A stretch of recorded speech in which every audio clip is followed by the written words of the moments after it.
ها ماشي adiga joogay adigu bal waxa dadka ka jaahil dirta ama dadku su'aalo fara badan bay isweydiinayaan maskaxdooda ka guuxaya doontan way dhacday doomihii kale garab taagnaa miyay ka yacan maxay dadku u badbaadin waayeen mid kale boontan yar ee kale badda loo diray iyadoo adoon aad u yar ee lagu bariga ku noqon kartid barigii u dhow badda lagu biimeeyay ee 23 qof saarnaayeen dadkii soo diray doontan su'aasha kale dadku isweydiinayaan waa maxay sababtan dadkii oo dhan dhalinyaradii oo dhan waxay isugu tageen Masar waxaana looga sheekeeyay in ay Masar ka jaban tahay ama ay ka magafiyo kale aanay lahayn taasoo dad badan oo aan tahriibi jirin ba ay soo kicisay oo meel cusub baa la helay oo dardarsiya sababahaas iyo waxyaabaha ku xeeran ee aad aqoon u leedahay maadaama adigu meeshii joogtid bal dadka u faahfaahi oo waxaad adigu dareemaysid iyo sida wax u dhaceen iyo sida ay doontan iyadoo la rarayo dadkii la iskaga guray doonyaha inta badan waxa la arki jiray doontoo soconayso dhacday ama doon masaafo jarto dhacday doontii oo iska taagan oo dadkii lagu guray oo la soo waday oo la soo waday oo la soo waday oo la soo waday oo marba 20 qof la keenayo oo buuxsantay oo doonta dhexdeedii mudaharaadba ka dhacayba sida loo oran karo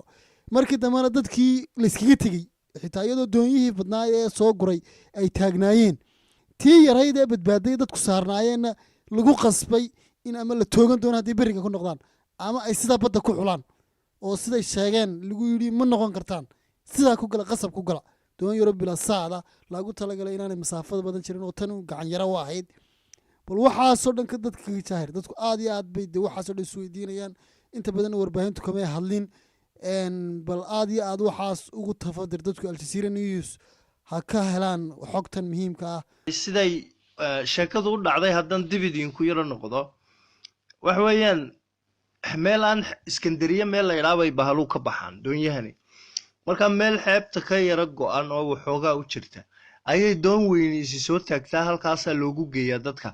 laashash yar baa dadka lagu guraa lagu qaadaa doonta weyn lagu gaarsiiyaa doontani meel badweyn kale kumay degin bartii ay taagneyd ee laga rarayay ee dadka rakaabka loogu geynayay bay ku degtay doomaha yar baa intay soo noqdaan Iskandariya yimaada dadkay qaadaan 20 iyo 30 qof bay u qaadaan doomahaas u geeyay doonta weyn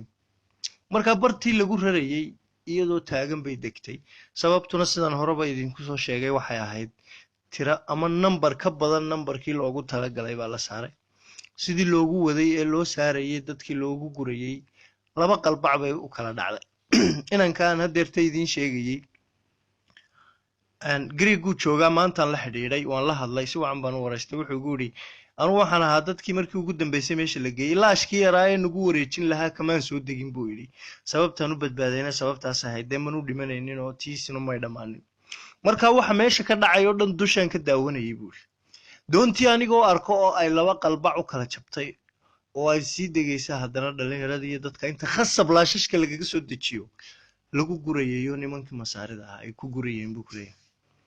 waa waxaan aad uga xumaaday runtii markii dambana wuxuu yiri markii ay quustay dadkii wixii xagga sare saarna khananka hoose ama dabaqyada hoose dadkii ku jiray de way ku qufulaayeen may soo bixi kareenin sidii bay ku degeen oo iyagu dad halka ku qufulan bay ahaayeen xataa xarakaad may sameyn kareen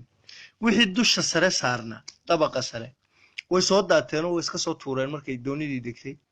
waa la badbaadin karay oo laashashkii yaryaraayo dhan baa hareerahooda taagnaa والله سدا iyagoo dadku sabaynayo laashashkii ku soo yaacay isleeyin haydin badbaadiyaan ay ka dhaqaaqeen video ay bartii kaga dhaqaajiyeen marka dhalinyaroy Soomaaliyeed waxba ma yaalaan meeshan waxa nafihiina u halaagaysaan iyo waxa meeshan yaala waxa isu cuntama iyo waxa isu dhigma iyo waxa isku la isu dhigi karo midna maaha dhalinyaradu waxay u baahan tahay waxaan in laga wacyi geliyo dadkan waa la soo waalaya maraakiib baa la raacaba la leeyahay waxa meesha ka baxayana waa doonyaha yaryar ee maxaan ku idhaahdaa 150 qof loogu talagalay la saarayo 500 qof marka dadkan waa la soo lugooyo numberkii Liibiya mari jirayba wax ka badan baa imika halkan soo jaba waayo dadkii waxa loogu sheekeeyay dhalinyaradii Masar baa waxa laga helay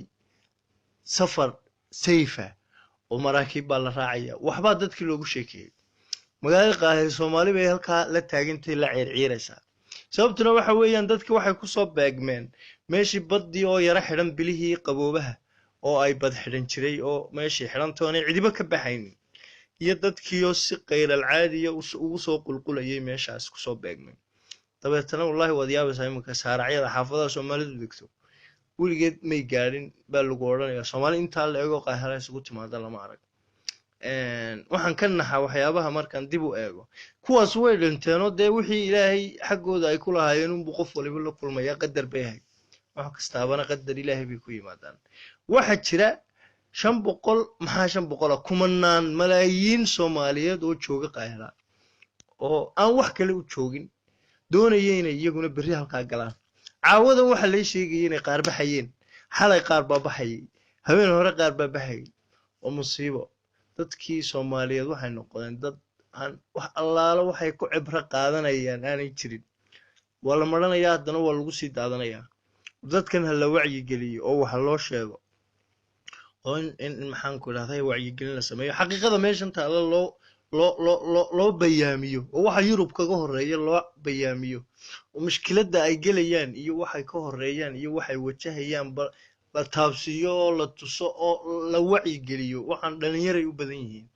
qof kaliya oo 35 jir ka weyn uu ku yar yahay hadduu jirana waa 2 dhowr ka boqol qof ee dhintay wallahi arintaas waxay u baahan tahay in laga guntado oo laga dhiidiyo oo laga bareeray u baahan tahay arintaas. Assalaamu calaykum.